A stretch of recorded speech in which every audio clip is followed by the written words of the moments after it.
Hello everyone, Shooty here again. So me and Kyle recorded a 50-minute The Last of Us review, and it fucking neglected to remember that when you're in Share Factory and you're recording audio on the track too, it won't record other people's mic audio. So I basically had a review where I would like talk for a little bit, and then it would go silent for a while for no explicable reason, as if Kyle didn't exist. So I have to redo that whole fucking review live, and that's how I had to do the Outer Worlds review. Was I had to record footage of me playing the game while my friend was talking with me, and that's really annoying. I don't know why the share factory function can't just record both of us at the same time. I hope this mic is picking up the fart sounds I'm making. Um, the farts that like my farts. I'm farting, and I hope the microphone is picking that up. Anyway, so yeah, it's very like uh frustrating. I have to redo that whole review. So I decided in the meantime I'm gonna do a relatively simple and easy review to do, and that's a movie review where I don't have to have any connected footage in the background. I just have to make sure to maybe put a fucking Tenet picture. I will most certainly at 1 minute and 54 seconds put a picture related to Tenet up. Um, anyway, so um, Tenet is the first brand new, and when I say brand new, I don't mean it came out yesterday. It came out like a year ago. It's the first new movie to come out that I genuinely loved, and I like became obsessed over. Basically, I have not, I haven't had that from a movie in a long time that wasn't a older film. Typically, I most old movies I don't even try to watch, or new movies, excuse me. I don't even try to watch. I get more enjoyment out of watching older movies like the 1972 version of the Poseidon Adventure, which I might review just because I actually kind of enjoyed that movie. Um, but I enjoy that over pretty much everything that's come out as of late. It's significantly more entertaining for me personally to talk about movies that are older than the new ones. So Tenet being a newer movie and it came out recently and I genuinely enjoyed it a lot. Um it's uh it's definitely a recommend. Um this review will be relatively spoiler free, but I'm gonna warn you that Tenet is probably a movie you best watch um, without any kind of like knowledge of what of the events of the movie going in, because it makes it that much more entertaining. I knew some bits and pieces of it before going in, so parts of the movie were ruined for me, but not completely. It's um, definitely a movie you want to watch. So if you want to know what my thoughts are, definite recommend. Go watch it and then come back and watch this review. If you care enough about that. If you don't care, I'm gonna I might spoil some stuff, but I want to hold back other parts because even if you do know parts of this movie, it still will give you some level of entertainment. With that out of the way, I guess I'm gonna start off with the overall plot of Tenet. So the overall plot of Tenet is this guy, CIA agent guy, passes a test, and because he passed this test, he is recruited into a secret world that and a secret, like more secret than the CIA stuff he's dealing with. Like it's more secret than that. Um, and it's not like an official agency, but they call it Tenet. You the way you communicate from one person to another that you know or they where you're from. It's similar to how the Freemasons used to signal each other. They would have like a secret handshake that only other Freemasons would know, and that's what they do in this movie. Is they cross their fingers and they say the word tenant, and that will signal to another tenant that they're in the know. So he's recruited into the. I call it. I'm just gonna refer to it as the world of Tenet, which, by the way, the main protagonist's his name is literally the protagonist. They don't actually ever in the movie say his name or give him a name. He's just referred to as the protagonist. So, um yeah. The protagonist, uh he gets recruited into the world of Tenet, and I'm referring to that because they don't actually have like an official agency per se. It's just a group of people in the know on a certain thing that happens in the future that is being brought back to the past, and that is reversing reverse entropy.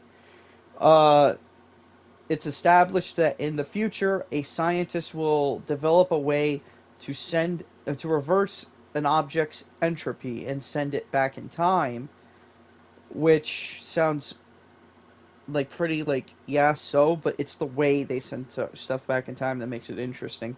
It's not. It is a time travel movie, but ironically, Christopher Nolan's who famously tries to say it's not a time travel movie. He's right in a way because it's not like they build a time traveling car or a fucking phone booth and they get in and it brings them back. It doesn't like just bring you straight back in time to where you want to be. It instead inverts your entropy so you yourself experience time in reverse. You or the object. Basically, what they know is someone in the future is wants to destroy the past, so they're sending weapons back into the past to destroy it. Um, and they need to stop it. And the protagonist is basically given the task of essentially he needs to like secure a special type of uranium that makes a nuke. Um, and he's supposed to secure it to stop this bomb from going off that will basically start World War III. That's what he knows. And as it goes along, things get a little more complicated, but they also start to make a little bit more sense along the way. Um, and then by the end of the movie, it ends where it starts, almost quite literally. And the name of the movie itself, the title of the movie itself, Tenet, is literally spelt Tenet backwards, and it's like a big hint on how the plot works in this movie. Um, the the protagonist is essentially it's so difficult. I'll talk about him as a character because he's got to be one of my most favorite movie characters to have come out recently, and that says a lot because I have a lot of problems with a lot of movie characters in modern movies. Just I gotta take a sippy poo of my drink. So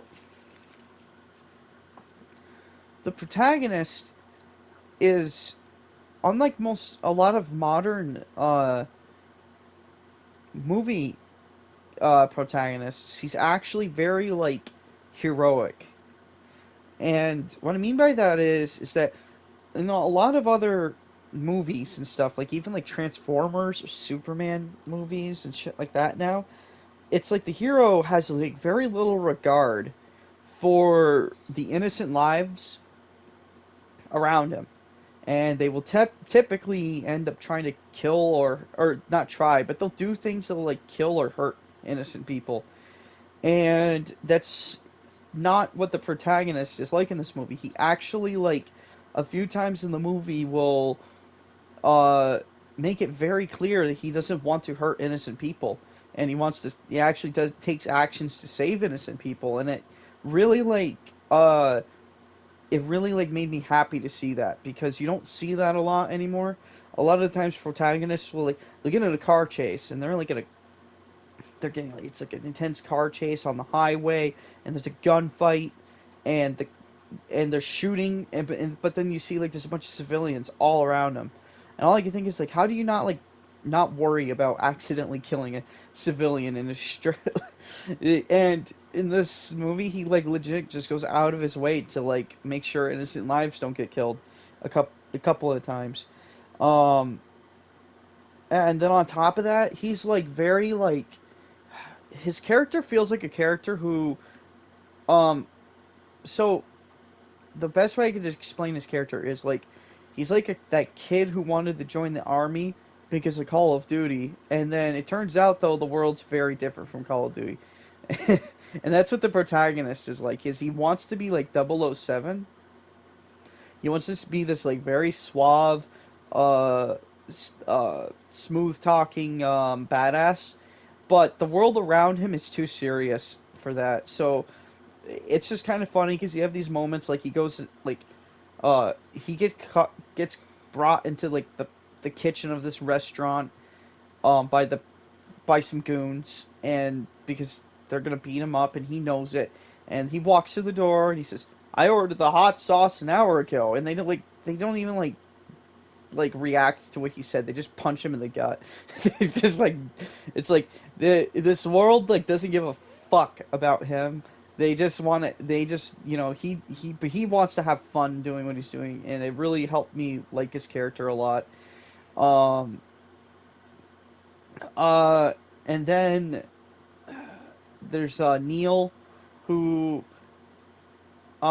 he's an okay character. I feel like he needed more screen time than what he got, but at the same time, without spoiling too much, his character was written in a way where he really feels like he's always been friends with the protagonist, even though they just met, which is a lot of fun.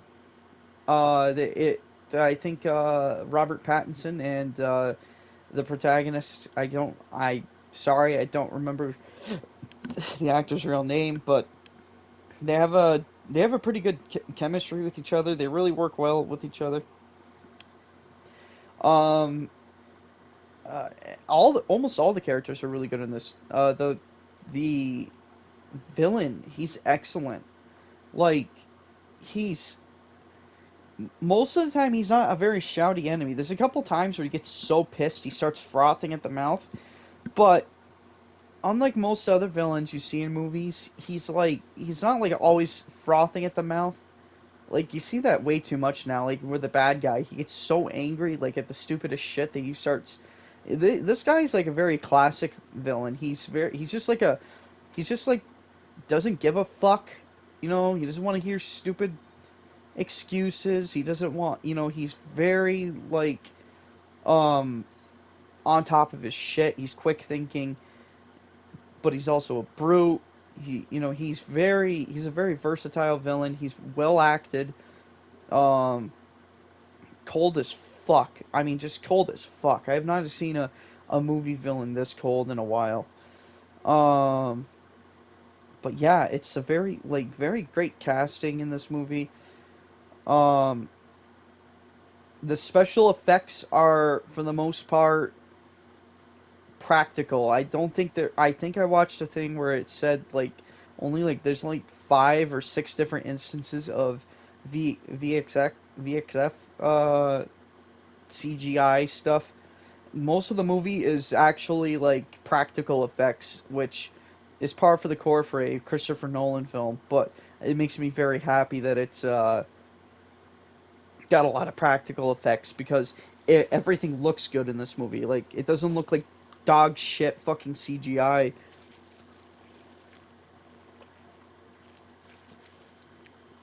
There's one part where they crash a plane into an airplane hangar, and they actually, like, in real life, they just actually legitimately crashed a fucking plane into an airplane hangar for the shot. It's fucking amazing. Uh, there's a lot of times in the movie where characters are moving backwards, or they're moving forwards and everything around them's moving backwards. And the way they pulled that off, it at first I thought what they did was they shot the forward stuff, and then characters that are supposed to be moving backwards are they shot their stuff, but they actually filmed it all at the same time, and the actors had to like teach themselves how to like talk backwards and how to like run backwards, like for a lot of it, not all of it, but a lot of it. They have to like run backwards and stuff like that. It all looks really good. Like, it's amazing how they were able to pull it all off.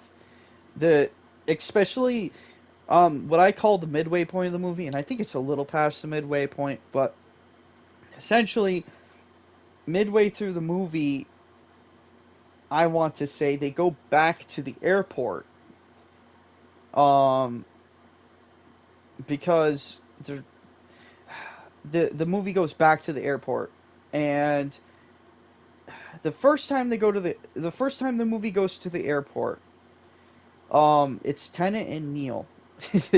His name's also Tenet. The protagonist and Neil go to the airport to find something, and while they're there, they get in a fight with a couple of guys, and then later in the movie they show the other guys that they were fighting. They show the fight from their perspective, and it's really cool how it's all shot. It's really well done. Um, the most confusing part of the movie is probably the final battle, for a couple of different reasons. One being, so they're doing they call it a temporal pincer, which is it's a pincer maneuver but through time.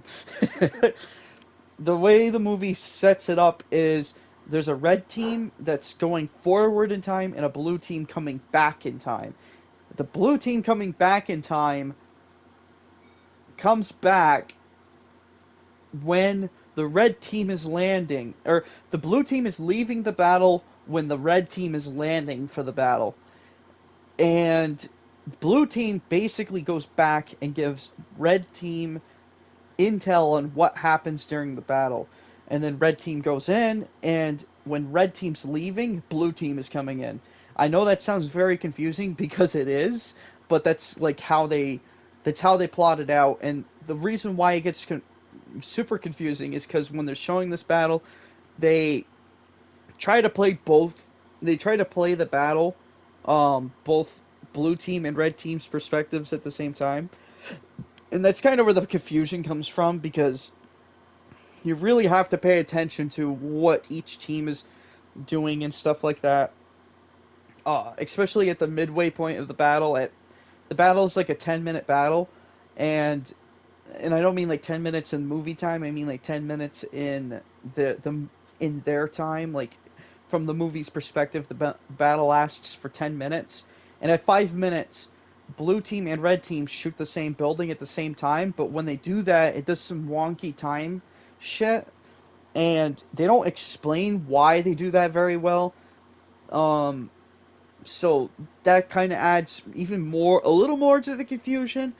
But by the end, you actually kind of understand it a little bit. And if you still don't understand it, there's like plenty of people on YouTube who have made all kinds of like model versions of the battle, that like computer model versions of the battle, that help you understand it.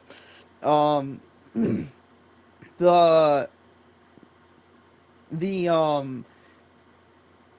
in fact, a lot of the times you might find yourself confused in this movie, but then things start to explain themselves, and then and a lot of it starts to click in your head, and you start to understand a lot of it. The only uh And then anything you can't understand, the movie tells you not to think too hard about it. There's a couple of times in this movie where they literally tell the protagonist, and basically they're telling the audience, stop thinking about it. It's a time travel movie. Stop thinking about it. The first time is like when the protagonist is first being introduced to um, the reversed entropy.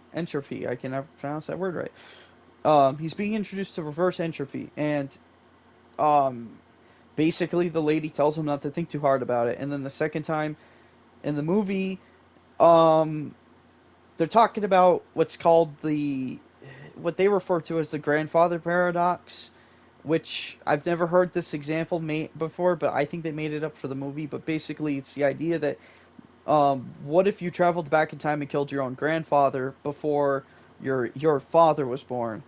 What would happen? Would you then cease to exist, or would it still happen because otherwise you couldn't have, so it's they literally, and then they literally like, don't think about it, it makes no sense, just don't think about it.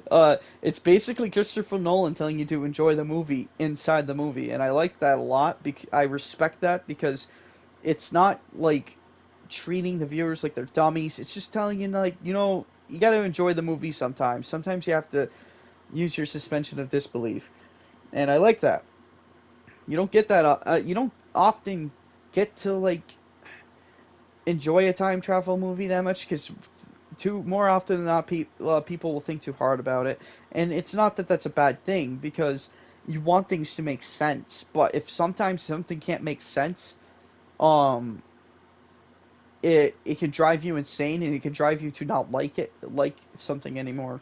A great example of that is like Back to the Future. Like, if you really think way too hard about the Back to the Future plot, it'll like piss you off. I actually, not even just the plot, the movies. God, I watched all three movies one day, and I have to say, um, there was a lot in those movies that really irked me. And it wasn't even time travel stuff; it was other stuff. But um, basically, this movie's like, yeah, don't think too hard about it. Just enjoy it because it doesn't matter what the answer is. the the quest The question is a paradox. That a paradox cannot be answered. Um, so yeah, it's I talked about the plot. I talked about the special effects. I think one of the other things I want to mention real quick was from the final battle. Uh, One of the things that really didn't help with my confusion with the final battle is the part where uh basically they land and there's like a battle, but um I the only way I can explain it is like, picture like a bunch of kids want to play like army, but nobody wanted to be the bad guy, so everybody's the good guy, and that's what the battle looked like. Is you see the good guys land and they're running around and shooting at off-camera targets. There's like a couple of shots where you could see the enemy soldiers, but you barely see enemy soldiers through that battle, and it does. It's not like the battle was super important, but it's kind of hard to understand what's going on when you literally just see a bunch of guys running around shooting at what looks like nothing, because that's what the final battle looks like. Um, so yeah, it definitely would have been nice to have the uh things maybe slightly more fleshed out in that final sequence. I'm not saying it's got to be like some kind of hyper realistic battle or anything like that, but it would be nice if like you could see like the bad guys getting shot and killed or something like that. Um, so yeah, there's a lot of I gotta say there is definitely a lot of good and bad qualities to this movie when it comes to it's just some of the scenery, like not scenery, but some of the things that connect a little bit.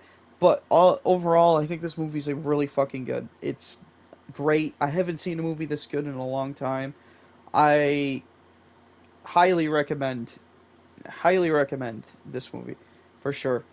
Um, I think that's all I want to say about it because yeah, there's this, the time travel stuff is not that big of a surprise, but at the same time, uh, if I get way too specific, it'll ruin some of the cooler shit that you will probably be able to put together in your own head. And that's kind of the half the fun in this movie is like putting things together in your head and understanding it. So, yeah, I guess that's it. I guess that's all I have to say about this movie. I was thinking about maybe doing a double review, but um I don't think I'm going to do that. I feel like I've said my piece. So anyway, hopefully Kyle will be available for a The Last of Us review soon. So anyway, take care.